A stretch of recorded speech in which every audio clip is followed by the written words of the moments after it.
नमस्कार, मैं नरेश शौकीन। दोस्तों, भारतीय राजनीति में पॉलिटिकल फैमिलीज, पॉलिटिकल डिनेस्टीज एक हकीकत है। बहुतेरी पार्टीज हैं जिन्हें एक पॉलिटिकल फैमिली कंट्रोल करती है। बहुत पॉलिटिकल पार्टीज में बहुत सी राजनीतिक डिनेस्टीज मौजूद हैं और अभी हाल ही में इस इशू को प्रधानमंत्री नरेंद्र मोदी ने अपनी एक चुनावी सभा में उठाया, जब उन्होंने अपने विरोधियों को परिवारवादी बताते हुए उन पर ताबड़तोड़ हमले किए। पलटकर जवाब दिया लालू प्रसाद यादव ने, जिन्होंने नरेंद्र मोदी की परिवार फैमिली को लेकर कुछ पर्सनल अटैक किए। उसका परिणाम यह हुआ कि रातों रात मोदी का परिवार नाम से टी शर्ट छप गई और बीजेपी के उन नेताओं ने भी उस टी शर्ट को पहन के अपने फोटो खिंचवाए, मीडिया में जारी करवाए, जिनके हाल ही में लोकसभा के टिकट काट दिए गए हैं। सोशल मीडिया पे ये मुद्दा छाया रहा और बहुत से मीम्स वायरल हुए। कांग्रेस ने भी मोदी के परिवार के नाम से उन पर अटैक किया। मेरे दिमाग में आया कि क्यों ना इसको एक सीरियस इशू लेते हुए एक सीरीज ऑफ वीडियोस बनाई जाए, जिससे राजनीति के जो स्टूडेंट्स हैं उनका भी कुछ सामान्य ज्ञान बढ़े कि किन किन स्टेट्स में कौन सी ऐसी पॉलिटिकल फैमिलीज हैं, ऐसी पॉलिटिकल डिनेस्टीज हैं जो पूरी तरह से अपनी अपनी पार्टीज में, अपने अपने स्टेट्स में हावी हैं, डोमिनेंट है, पूरे पॉलिटिकल लैंडस्केप पे छाई हुई हैं। तो आज की वीडियो में मैंने आगाज किया है तमिलनाडु की पॉलिटिकल फैमिलीज से, और सबसे पहले मैं जिक्र करूंगा करुणानिधि परिवार का, करुणानिधि की पॉलिटिकल फैमिली का। आप जानते हैं कि तमिलनाडु में और साउथ में, आंध्र प्रदेश में भी जो फिल्म इंडस्ट्री है उसका एक जबरदस्त दबदबा है। तमिल फिल्म इंडस्ट्री, जिसको कॉलीवुड के नाम से जाना जाता है, करुणानिधि उस फिल्म इंडस्ट्री में एक बहुत ही प्रोमिनेंट, बहुत ही पॉपुलर और सबसे ज्यादा कामयाब स्क्रिप्ट राइटर रहे हैं। करुणानिधि 5 बार सीएम रहे तमिलनाडु के। आज के दिन उनके बेटे, छोटे बेटे M.K. स्टालिन, वो तमिलनाडु के सीएम हैं।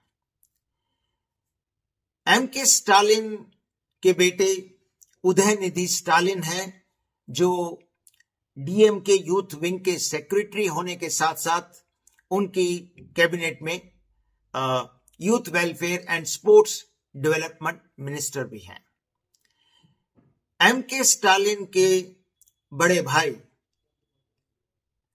अलागिरी, जो करुणानिधि की डेथ के बाद उन दोनों में काफी जबरदस्त पॉलिटिकल राइवलरी भी हो गई थी, वो फॉर्मर यूनियन मिनिस्टर रहे हैं सेंटर में। करुणानिधि की बेटी कनिमोझी, वो एमपी हैं, मेंबर लोकसभा हैं। मुरलीधरन, जो करुणानिधि के भतीजे थे, नेफ्यू थे, वो कई बार सेंटर में मंत्री रहे। दयानिधि मारन, जो मुरली मारन के बेटे थे, वो आज एमपी हैं और यूनियन मिनिस्ट्री में केंद्र में मंत्री भी रह चुके हैं।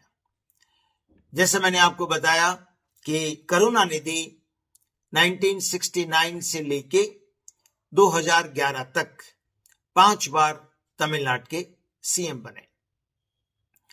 एमजी रामचंद्रन, जो कि तमिल फिल्म इंडस्ट्री के बहुत बड़े सुपरस्टार थे, लेजेंडरी एक्टर थे। शुरू में उन्होंने करुणानिधि की पार्टी डीएमके में उनके साथ काम करना शुरू किया था, लेकिन उसके बाद उनका विवाद हुआ और करुणानिधि ने एमजी रामचंद्रन को पार्टी से निकाल दिया। तो उन्होंने अपनी एक नई पार्टी ऑल इंडिया अन्ना डीएमके का गठन किया और एमजी रामचंद्रन 1977 से लेके अपनी मृत्यु तक 1987 तक 3 बार तमिलनाडु के सीएम रहे। बीच में वो एक बार प्रेसिडेंट रूल लग गया था, तो करीब 3 महीने प्रेसिडेंट रूल रहा था, नहीं तो वो 1977 से लेके 1987 तक लगातार तमिलनाडु के सीएम रहे।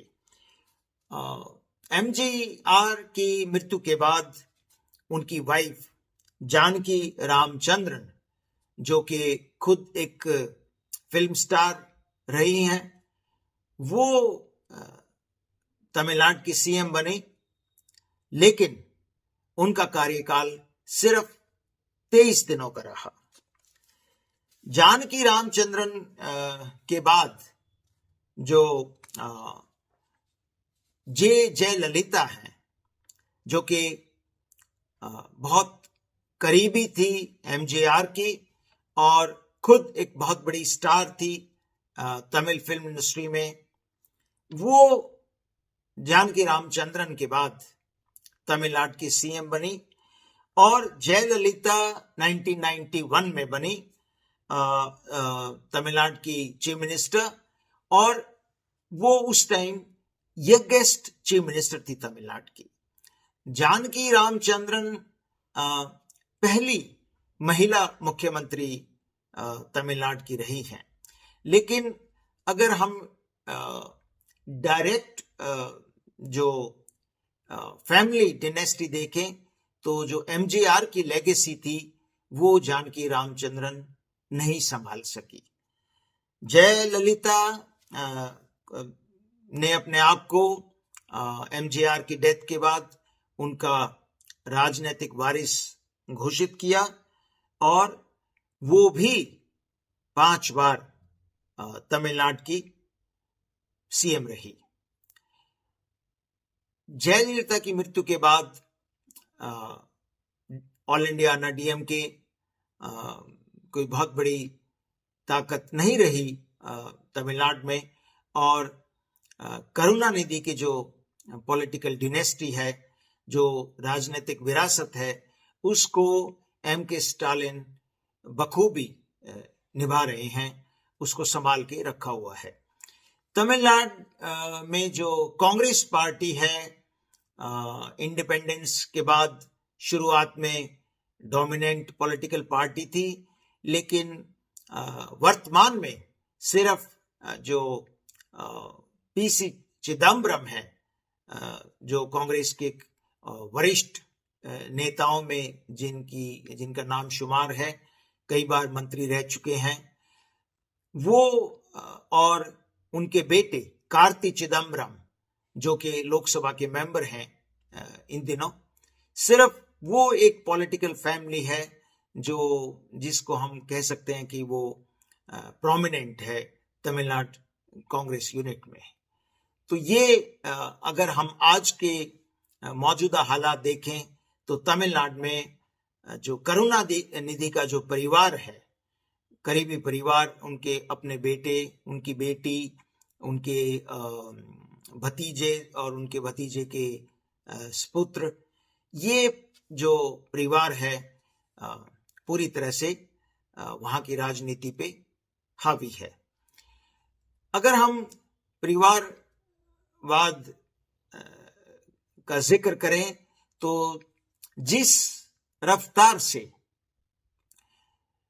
खासकर नॉर्थ इंडिया में जो तथाकथित परिवारवादी पार्टियां हैं उनमें भगदड़ मची हुई है और तमाम नेता भाजपा या एनडीए में शामिल हो रहे हैं, उससे ऐसा लगता है कि वह दिन दूर नहीं जब खुद बीजेपी एक बहुत बड़ा संयुक्त राजनीतिक परिवार, एक पॉलिटिकल जॉइंट फैमिली बनकर उभरेगा। नेक्स्ट वीडियो में मैं दूसरे स्टेट्स में जो पॉलिटिकल डिनेस्टीज डोमिनेट कर रही हैं पॉलिटिकल लैंडस्केप को, उनका जिक्र करूंगा। नमस्कार।